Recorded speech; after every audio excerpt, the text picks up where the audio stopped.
നമസ്കാരം, ന്യൂസ് കാർഡിലേക്ക് സ്വാഗതം. കേരളത്തെ സാമ്പത്തികമായി LDF സർക്കാർ തകർത്ത് തരിപ്പണമാക്കിയെന്ന് പ്രതിപക്ഷ നേതാവ് VD സതീശൻ. സർക്കാർ ഇതെന്ത് ഭാവിച്ചാണ് എന്നറിയില്ല.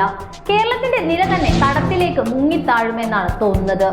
എന്തെന്നാൽ നിത്യോപയോഗ സാധനങ്ങൾ മുതൽ വെള്ളക്കരവും കെട്ടിട നികുതിയും എന്നുവേണ്ട കണ്ണിൽ കാണുന്ന എല്ലാത്തിനും വില കയറ്റുന്ന അവസ്ഥ. പ്രതിപക്ഷം നിരന്തരമായി നിയമസഭയിലും പുറത്തുമുന്നയിച്ച ആരോപണങ്ങൾ ശരിവയ്ക്കുന്നതാണ് CAG ഓഡിറ്റ് റിപ്പോർട്ട്. ബജറ്റിന് പുറത്ത് കിഫ്ബിയും പെൻഷൻ കമ്പനിയും ഉണ്ടാക്കി 25,874 കോടി രൂപയുടെ അധിക ബാധ്യതയുണ്ടാക്കിയെന്നാണ് CAGയുടെ കണ്ടെത്തൽ.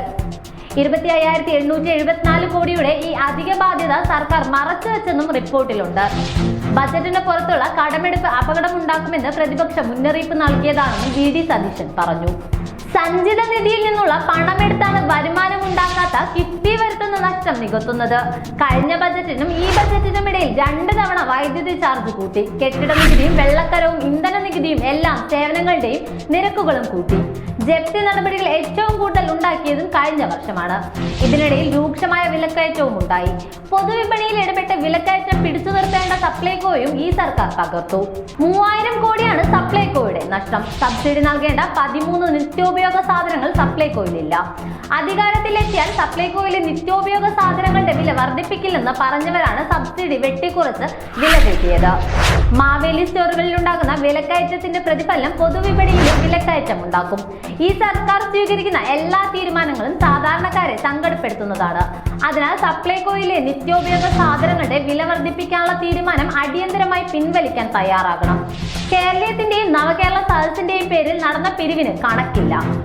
ഉദ്യോഗസ്ഥരെ ഉപയോഗിച്ച് വ്യാപകമായി കള്ളപ്പിരിവ് നടത്തി രാഷ്ട്രീയ പ്രചരണം നടത്താൻ ഉദ്യോഗസ്ഥരെ ഇറക്കി പിരിവ് നടത്തുകയാണ് സർക്കാർ. നികുതി വെട്ടിപ്പ് തടയേണ്ട ഉദ്യോഗസ്ഥനാണ് ഏറ്റവും കൂടുതൽ പണം പിരിച്ചത്. കേരളത്തിൽ ഏതെങ്കിലും കാലത്ത് ഇതുപോലൊരു പിരിവ് നടന്നിട്ടുണ്ടോ? തെരഞ്ഞെടുപ്പ് കാലത്ത് സർക്കാർ പരിപാടി എന്ന പേരിൽ രാഷ്ട്രീയ പ്രചരണമാണ് സംഘടിപ്പിച്ചത്. 1 കോടി പിരിക്കുന്ന ചില ഉദ്യോഗസ്ഥർ 10 ലക്ഷം മാത്രമാണ് നൽകുന്നത്. ഉദ്യോഗസ്ഥർ ജനങ്ങളെ പേടിപ്പിച്ചാണ് പണപ്പിരിവ് നടത്തുന്നതും. അമ്പലമുണ്ടെന്ന് പറഞ്ഞ് പള്ളികൾ പൊളിക്കാനുള്ള ശ്രമം വർഗീയ ധ്രുവീകരണം ലക്ഷ്യമിട്ടുള്ളതാണ്. ഭൂരിപക്ഷത്തിന്റെ വോട്ട് നേടാനുള്ള ശ്രമമാണ് നടത്തുന്നത്. തൃശൂരിലെ ക്രിസ്ത്യൻ പള്ളി പഴയ അമ്പലമായിരുന്നെന്ന് വാദവുമായി ഹിന്ദു ഐക്യവേദി നേതാക്കൾ ഇറങ്ങിയിട്ടുമുണ്ട്. ഇതെല്ലാം ന്യൂനപക്ഷങ്ങൾക്കെതിരായ ആക്രമണമാണ്. കോൺഗ്രസ് ഇതിനെ പ്രതിരോധിക്കും എന്നാണ് പറയുന്നത്. എല്ലാവരും പിന്നെ ഒരേ തട്ടിൽ ഇരുത്താൻ പറ്റുന്നത് കൊണ്ട് കൂടുതലൊന്നും പറയാനില്ല. നമുക്ക് കണ്ടു തന്നെ